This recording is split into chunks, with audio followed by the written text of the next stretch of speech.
professor Pedro Espanha, portanto, que começou por afirmar que o que existe de mercado e não mercado na economia da agricultura familiar e dos seus territórios é seguramente um dos temas mais relevantes para a definição de políticas públicas orientadas para a agricultura familiar,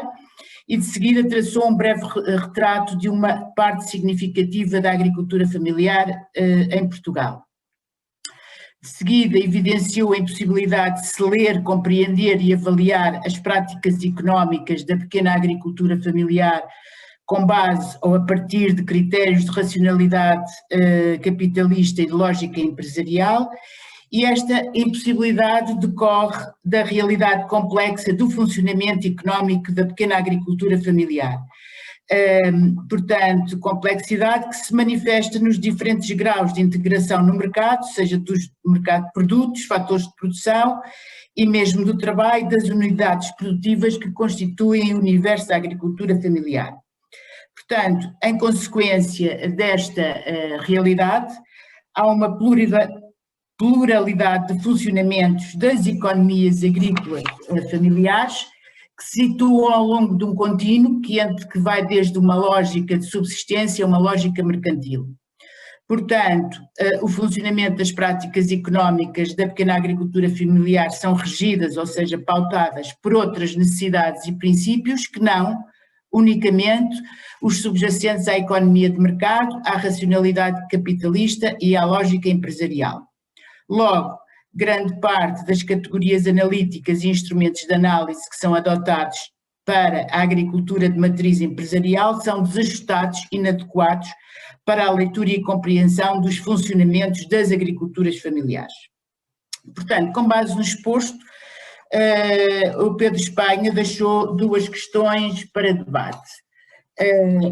Portanto, a primeira, o que deve mudar nos modelos de gestão, de inovação tecnológica, de financiamento e de fiscalidade, para que se possam adequar à realidade socioeconómica da agricultura familiar. Ora bem, aqui o debate, portanto, foi, enfim, houve vários intervenientes e foi relativamente consensual. Houve as sugestões da importância de as políticas juntarem o não mercado à questão ambiental, ou seja, valorizando as boas práticas agrícolas da agricultura familiar, mas valorizando, reconhecendo essas práticas como um serviço real prestado à sociedade e não como um subsídio, como uma chega, como uma esmola, mas reconhecer o contributo real dessas práticas para toda a sociedade que são de facto. Falou-se também a necessidade de adequar as políticas de financiamento, políticas de crédito, a fiscalidade, a questão de inovação, à agricultura familiar, porque os modelos, aquilo que existe não está adequado à realidade desta agricultura, nomeadamente também falou-se outro campo muito vasto que abrange o cotidiano dos agricultores familiares,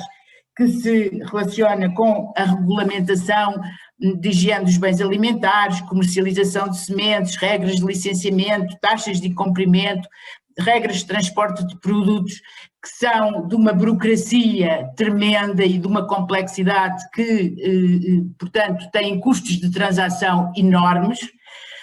E, portanto, uma outra coisa que se falou foi da necessidade de tomar, digamos, os serviços de extensão rural que o Ministério da Agricultura abandonou por completo e que, portanto, são apoio técnico de proximidade que está adequado a este tipo de agricultura. A outra questão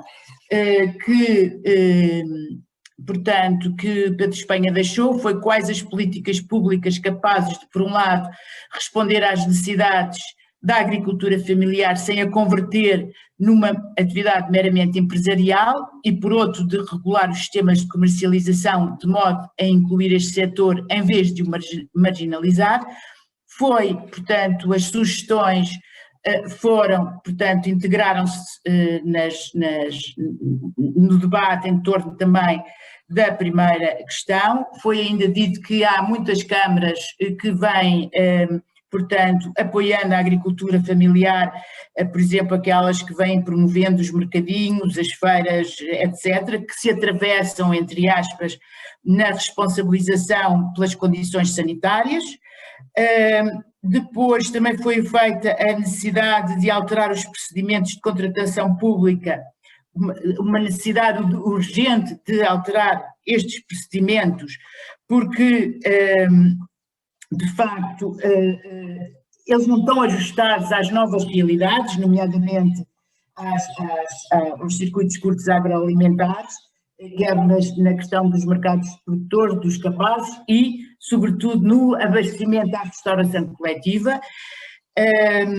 E, portanto, falou-se ainda da necessidade de simplificar os processos burocráticos. Há um conjunto de leis, regulamentos, decreto-leis, etc. E, portanto, digamos que só uma minoria de agricultores familiares, portanto, terão possibilidade de as conhecer, a elas recorrer, etc., porque, como já foi referido, os custos de transação são tremendos e eles têm, portanto, que se dedicar, digamos, à produção.